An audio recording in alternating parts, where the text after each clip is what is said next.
Guys, good morning. Update tayo sa kay Balatot. Ayan, tuturo ka na siya ng ano, AI. Bait Balatot eh. Ah, andito yung aming technician sa Rizal. Si Boss Alan, ang idol ng magbaboy sa Rizal. Isang tawag lang. Nandito na. Ayan guys, oh. Basta pre tayo. Balatot! Nako, buntis na naman si Balatot. Agad. Umulit ha. Arat, buntis ha.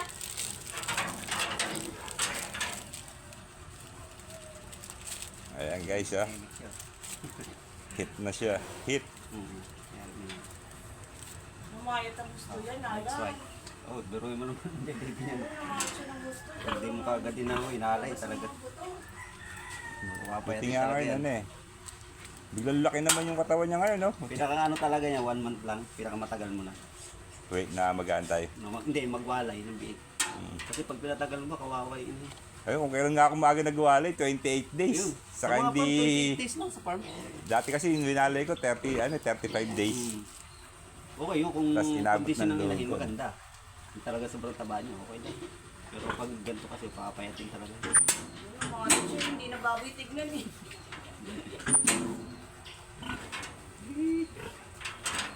Ang tagal na wala yung gatas. Oo naman siya. Ito lang ano, tabayan niyo kasi nagluluto. Pero sabi nung sa taas nga, sila ano, kahit lugunda yung ano nila eh, naglalande. Hindi, naglalandi naman talaga. Ang magiging problema ito kasi, pwedeng hindi siya magtuloy mabuntis. O naman mabuntis naman siya, magiging anak niya, kakonti. Yun ang magiging dahilan, magiging problema niya. Pag ganito naglulukod. Pwedeng hindi siya magtuloy na mabuntis. Pwede naman siya mabuntis, pero magiging anak niya, kakaunti. O, ganun ang magiging problema niya kapag naglulukod.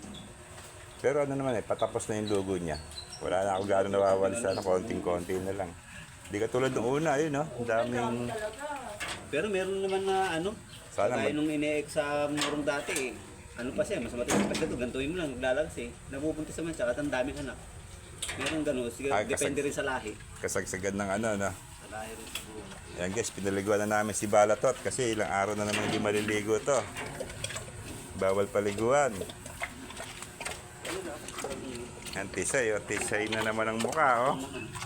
Nadali mo na naman yung tinali kong isa. Kaya na naman. Oh, Kulay itim yung bibig na kaya. nadali na naman eh.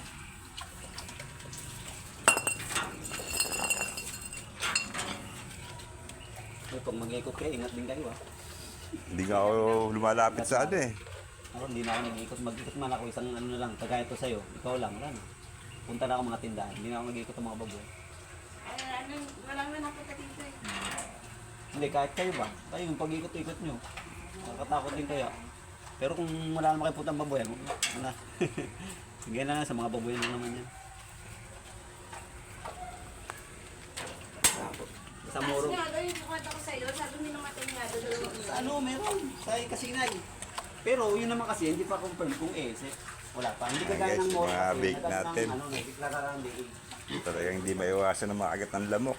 Nadali pa rin yung dalawang bake ko. Biruin mo, 79 yung baboy. Ayan na. Abo.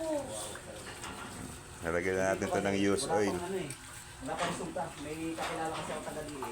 Sabi ko, nag-check na sila ng baboy ko sa binungan. Sabi ko, pag may resulta, diyan mo sa akin. Bato ko ang resulta ng sakit.